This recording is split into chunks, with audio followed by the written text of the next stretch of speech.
to God, ẹni tí ó tún fún wa ní oore ọ̀fẹ́ lónìí the one that has given us the grace today láti tún bá ẹ̀yin ọmọ náà sọ̀rọ̀ ní gbogbo orílẹ̀-èdè. to minister to the children of God throughout the world. Gbogbo ibi tí ẹ ti gbọ́ wa lónìí, Anywhere you might be hearing us from, gbogbo àdúrà pé lórúkọ Jésù. I pray in the mighty name of Jesus Christ. Ọ̀rọ̀ tòní á ní ipa rere nínú ayé wa. Today's message will have a good impact in our lives. Lórúkọ Jésù á dẹ̀ ṣe wá ní àǹfààní. In Jesus' name, it shall be beneficial to us. Amen. Kókó Ọlọ́run tí ò ní The message of today tí mo fẹ́ fi ẹnu kàn, that I want to mention òun ní àrùn kan tàbí àìsàn kan èyí tí máa ń ṣe ọ̀pọ̀lọpọ̀ ìdílé. is one form of ailment or sickness that comes in some family members. Kò sí ìdílé tó wà tí àìsàn kọ̀ọ̀kan kì í sí nínú ìdílé. There is no family that doesn't have a particular ailment. Àìsàn yàtọ̀ sí ara wọn. There are different types of ailments or sicknesses. Ìdílé mìíràn dẹ̀ wà, àìsàn tó wà ń bẹ̀ kò sínú ìdílé mìíràn. Some family have a form of ailment and in another form it doesn't exist there. Ṣùgbọ́n àìsàn ilé tí mo fẹ́ fẹnu kàn yìí, And the kind of ailment I want to talk about today, ṣàṣà ní ìdílé tí kì í sí. it happens in almost all families. Mo gba àdúrà I pray bí a bá ti rí àìsàn nínú ìdílé rẹ àti ibi ìdílé tèmi. if there's any form of sickness in your family or in my own family, Ọlọ́run tó rán ọ̀rọ̀ yìí sí ọ lónìí the God that has sent this message to you today yóò di àìsàn náà jáde. is going to cast away the sickness Àlàáfíà yóò sì jọba. and peace will reign. Tí mo bá sọ pé àìsàn If I mention sickness, kì í ṣe àìsàn tí ń gbèyàn sánlẹ̀. it is not the one that can make you to fall down, Tí àwọn dọ́kítọ̀ tó mọ tírìtì èèyàn tó mọ fún ìyàn lábẹ́rẹ́ fún. that you might be hospitalized as a result or doctors will be attending to you.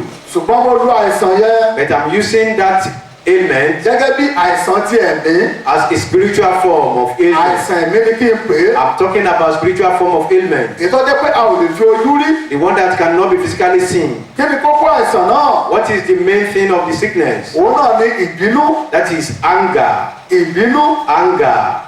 Lóòtítọ́ ni ọ̀rọ̀ náà wípé Truly, the word of God says ó ní kí a bínú we can be angry, ká má ṣe ṣẹ̀. but we shouldn't be sinning. Ká má jẹ́ kí òrùkó wọ̀ bá ìbínú wa. The sun must not set against our anger. Ṣùgbọ́n lónìí, But today, ọ̀pọ̀lọpọ̀ ìbínú tá à ń bí there lónìí, are many forms of anger that come to people's mind today. ó bà àgọ́ jẹ́. Can spoil many things. Ìyẹn ni pé a ò kíyèsíra. That is, we are not being careful. Ìbínú òdì That is wrong anger tàbí ìbínú àbíjù or excessive anger. ó jẹ́ àìsàn ńlá Is a very good, it's a great disease tó mọ bà àgọ́ jẹ́. that can spoil things. Bí a bá wò ó, If you consider it, Ọlọ́run gan fún ara rẹ̀ God Himself ó mọ bínú.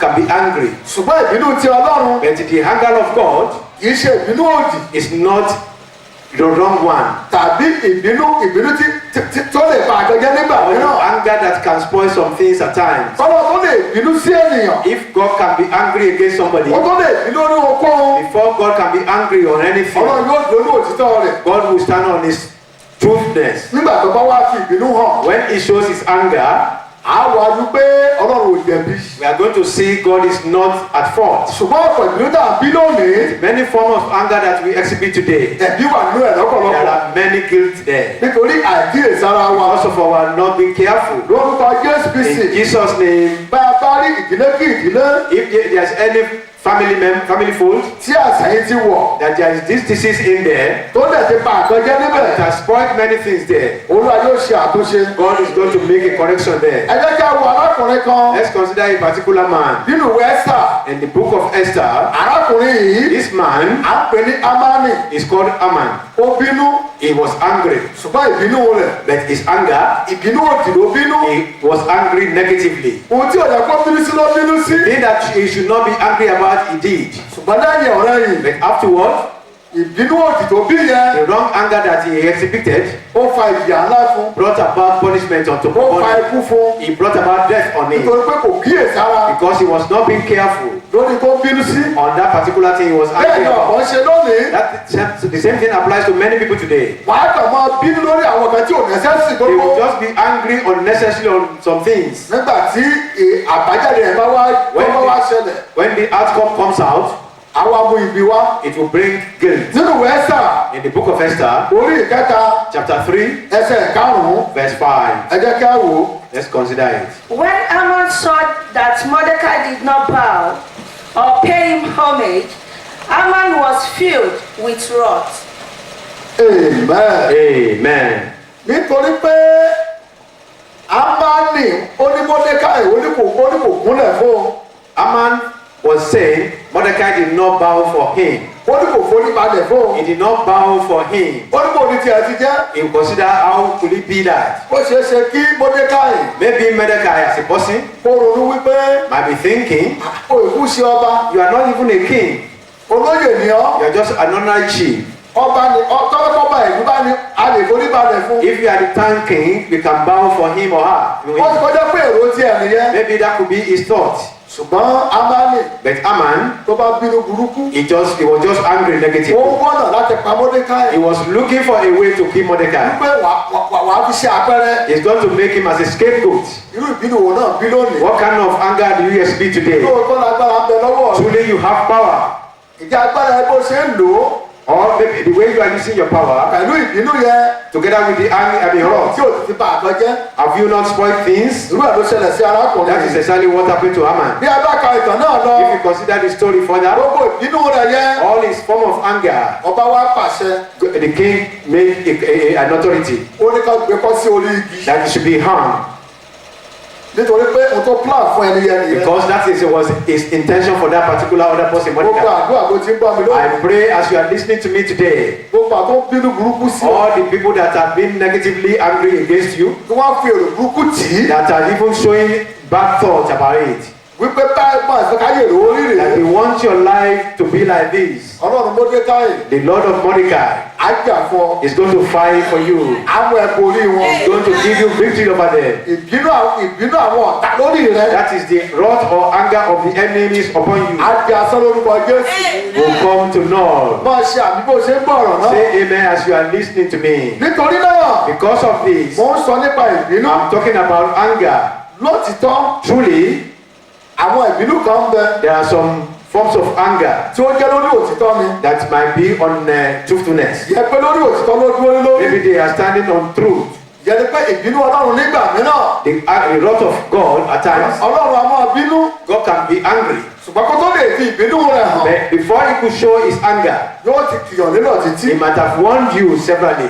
á ti kìyàn nílò títí. He might have warned you several bá times. wá kùnà. If that person failed tí to, wọn pàpà wá ronúkú àdá. and that person did not repent, eléyìí lè fa ìbínú ọlọ́run. that can bring about God's wrath. ìbínú òtítọ́ ọlọ́run ni eléyìí. That is for God's wrath, anger. kí ni ìwé onísáàmù sọ fún wa. The book of Psalm says something. nínú ìwé sáà In the book of Psalm, orí ọgọ́rùn-ún ó dín márùn-ún that is 95, ní ẹsẹ̀ kọkànlá. verse 11. ẹ jẹ́ ká kà á fún wa. Let them read it. And they do not know my ways. So I swore in my wrath, they shall not enter my rest. lórúkọ Jésù ìbínú ọlọ́run kò ní ṣẹlẹ̀ ló ayé rẹ. In Jesus' name, the wrath of God will not come upon you. tí a bá gbọ́ ohun tí sáàmù yìí sọ. If we listen well to the psalmist there, ìtàn yẹn gan ohun tó ṣẹlẹ̀ ní ìwé Númérì ni. the story concerns what happened in the book of lórúkọ Jésù ànírí ìbínú ọlọ́run. In Jesus' name, we will not come àwọn wọ̀nyí against ṣe the wrath of God. àìgbọràn ni. These people were disobedient, ọlọ́run á bínú sí wọn. and God became angry. lónìí Today, ìbínú ọlọ́run kan bọ̀ wá sórí ayé. the wrath of God, a particular one, is coming onto the world. gbogbo ẹgbẹ́ tí ò bá gba Jésù gbọ́. Anybody that doesn't accept Jesus Christ wọ́n bẹ lábẹ́ ìbínú ọlọ́run. is under the wrath of God.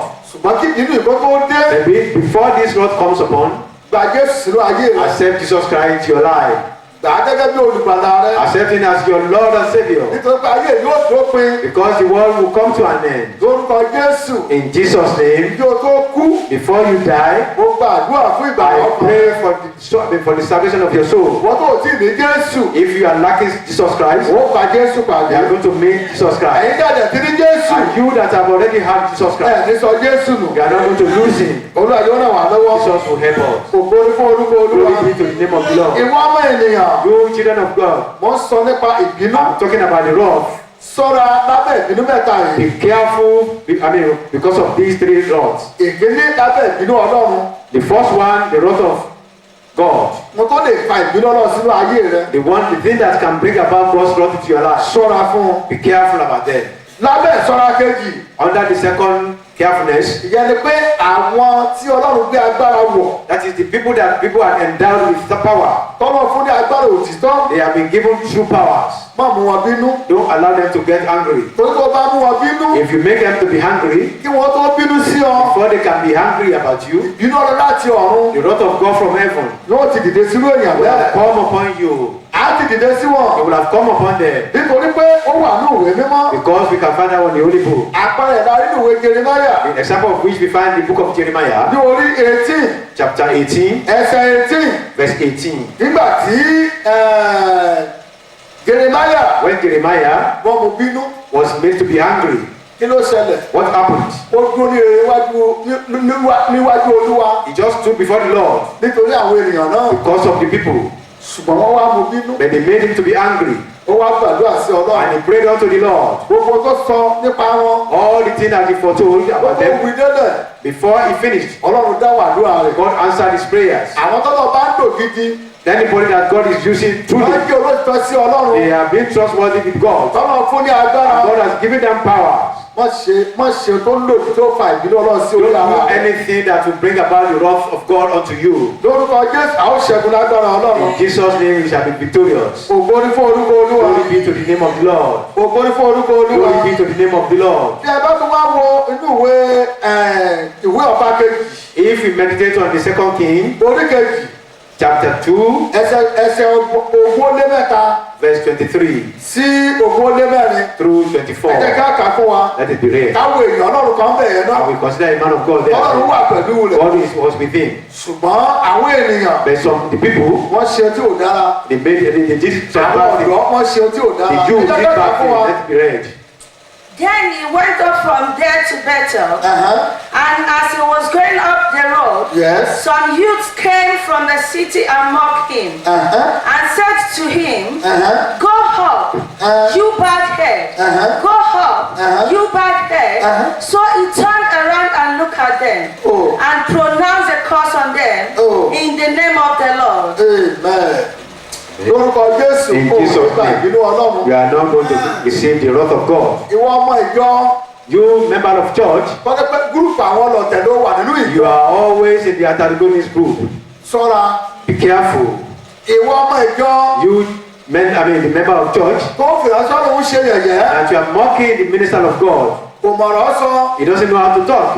ọ̀rọ̀ yẹn náà ni ò mọ̀ sọ nígbà tó ń gbàdúrà And fún that ọ. is the message he cannot even say when he was praying for you. tó gba ayé rẹ fi ṣẹ́. And you have a victory over your ọwọ́ di warfare. alágbára tán. And you have become more powerful. kò wá mọ̀ ọ́ ṣe má lẹ́nìí. That person doesn't know how to do things again. ṣọ́ra fún èyí. Be careful of that. kó má bàa pa ìbínú Ọlọ́run sínú ayé ara rẹ. You don't bring about the wrath of God onto your life. àwọn ogójì ó lé méjì. Some 42 people, àwọn ọ̀dọ́ youths, òun ni ẹranko fàya.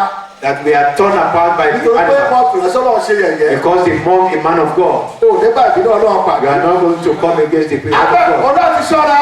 You have to be very careful. lábẹ́ ìbínú kẹta yìí. Under the third kind of ìbínú wrath. kẹta yìí. Third one, eléyìí. this one ó jẹ́ ti àwọn èèyàn tó wà nínú ayé. is a concern to people in the world in the world. àwọn tí a gbé agbára fún. The one that has been given power. tàbí àwọn tí a fi sí ipò àṣẹ. All the people in position of authority. bíbélì sọ pé ká máa ṣọ́ alọ́dọ̀ wọn. The Bible commands us to be very careful with them ká má mú wọn bínú. so that they cannot be angry. ìbáyé àwọn ọba.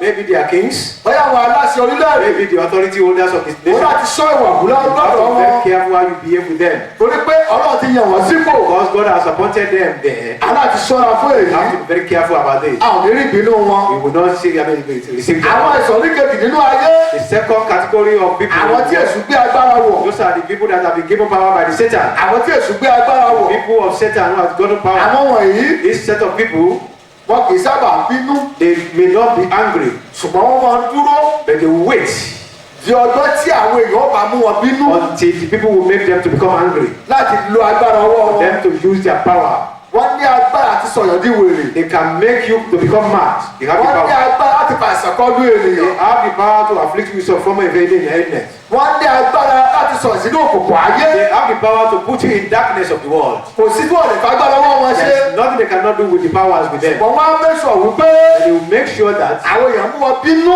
people have made them to be angry wọ́n tẹ́ lè lo agbára wọn. before they use their wọ́n power. dẹ̀ dá wọn lójú gbangba wípé They are very sure that àwọn èèyàn wọn ò ní sábà ìmú wọn bínú. That the people will make them certainly to become angry. kọ́ lè rí bí lo agbára lórí So wọn. that they will have the opportunity to use o their láti power. ṣọ́ra nípa ìwà You rẹ. have to be very careful about your behavior. ọmọ kékeré míì Some youth a máa yájú sí àgbàlagbà ní. will be very degrading the adults. ìwọ ní tiẹ̀ kò sẹ́ tó lè bú. You as a person, you can abuse everybody. kò sẹ́ tó lè fi ṣe You yẹ̀yẹ́. can mock anybody.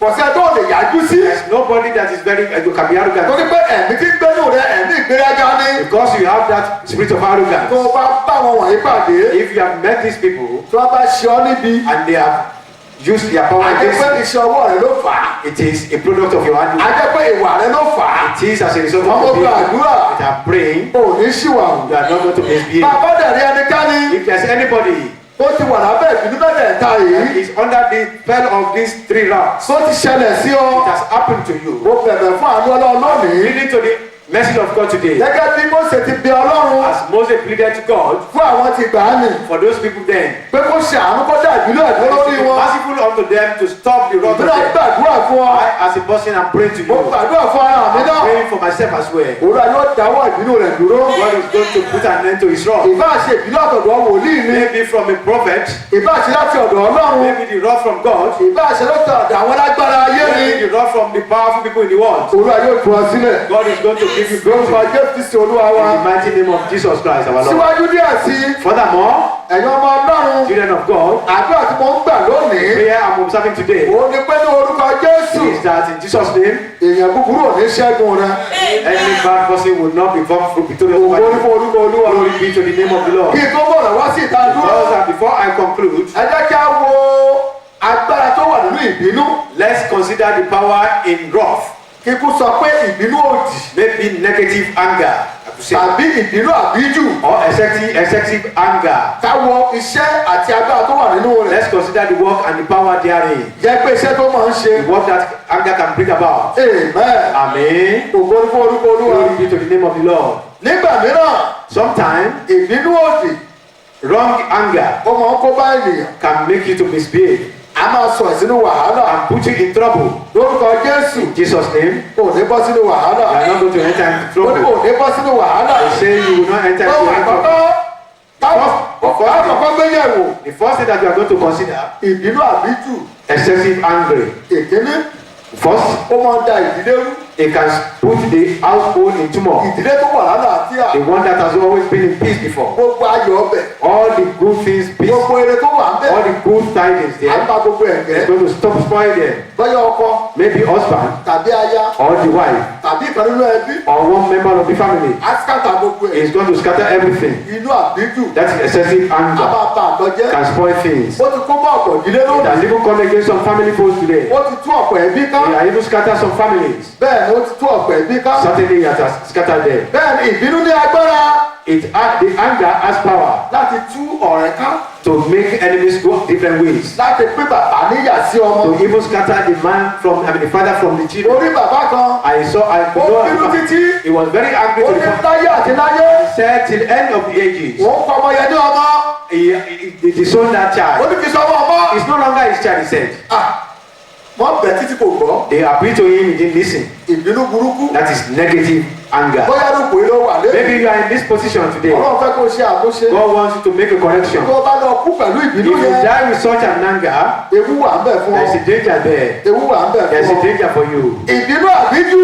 Excessive anger, ìbínú àbíjù. excessive anger ó ní agbára has power láti tú àṣírí ilé yẹn síta. to even reveal secret of your family fold to the lọ́nà bíi people. báwo. On which way? nígbà tí inú bá bí. nígbà tí inú bá bí. When the person is angry, adé fi mí lẹ̀. he will just say, leave me. adé jẹ́ kí sọ tinú mi jáde. Say what is in my mind.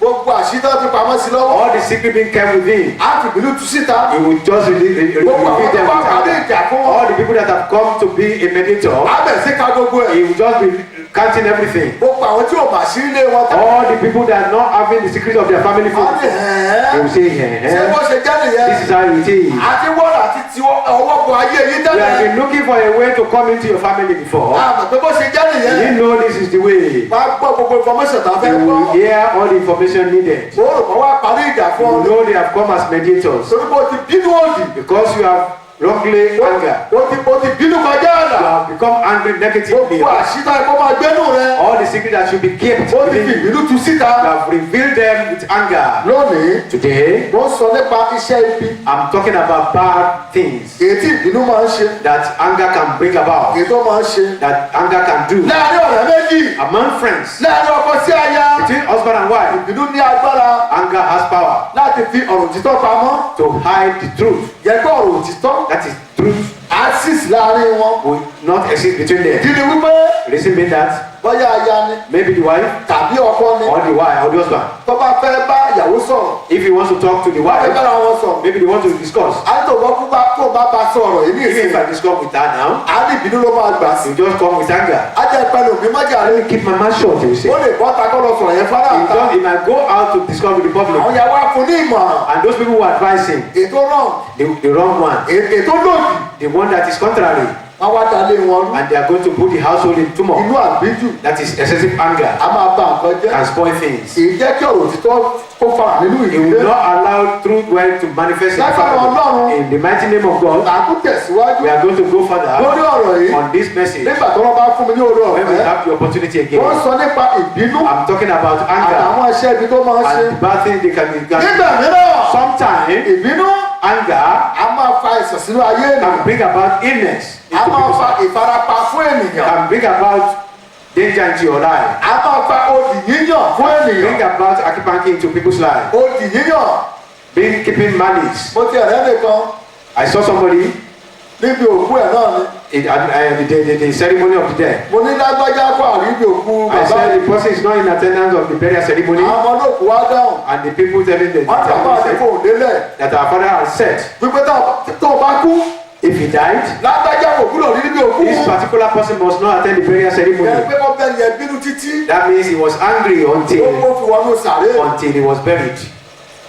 ìyẹn gan ògo tí ń dènà jọbọ. Don't you know that kind of a thing can níbo ni spoil the ìbínú ti salvation? níbo ni ìbínú ti gbé ọ dé. Where has the anger put you? níbo ló ti tì ọ dé. Where has it put you? o pàrí orúkọ ọ̀dà lónìí. It's better for you to have a stage of ní heart. ìparí ọ̀rọ̀ tòní. In my conclusion, bí abára tó ti bínú burúkú lórí if rẹ. there is anybody that has been wrongly láti angry, bínú òdì sí ọ. they have become angry láti negatively fi with dán you, ọ̀nà rẹ rú. and they have spoiled your way as a result. láti fi gbógun tì They ọ́. have waged war against you as bí a o ti result. gbọ́ mi lónìí. As you are hearing it today, agbára wọn bàjẹ́ lórúkọ Jésù. their powers be destroyed today. ẹ in jẹ́ Jesus' ká name. gbàdúrà. Let's pray. bí o bá wá ní ìbéèrè If you have any question, tàbí tọ̀rọ̀ tòní bá ṣe ọ́ or láǹfààní. you have been blessed by this message of today, pè wá sórí fóònù. call us on our àpò number, wá sílé ìjọsìn or wọn. you come to our church, a tún fàdúrà rẹ̀ and we are lọ́wọ́ going to assist you with fún prayer ìṣẹ́gun. for victory. àlàáfíà ni fún ọ. Peace be unto you. ẹ jẹ́ ká gbàdúrà. Let's pray. bí orúkọ Jésù. In Jesus' name, jẹ́ mo pàṣẹ lónìí. I command and decree today gbogbo ẹ̀mí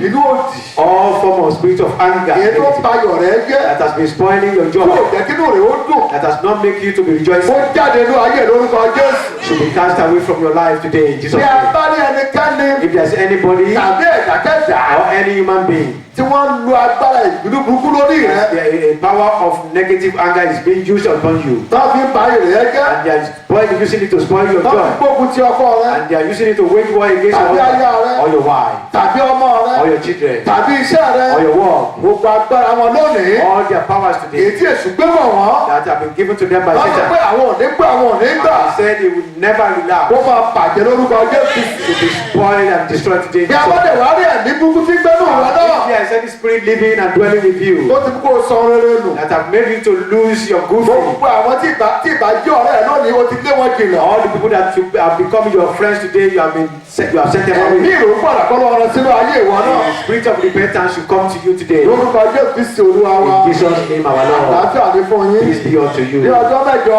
Next week, ẹ tún pàdé wa lórí ètò yìí bákan meet náà. us again on this nígbà tá a tún máa gbọ́ tuntun when we mìíràn. are going to be hearing àlàáfíà ní our fún yín. peace be unto you. lórúkọ Jésù Kristi Olúwa In wa. Jesus' name, our Lord. àmín. Amen. àmín. Amen.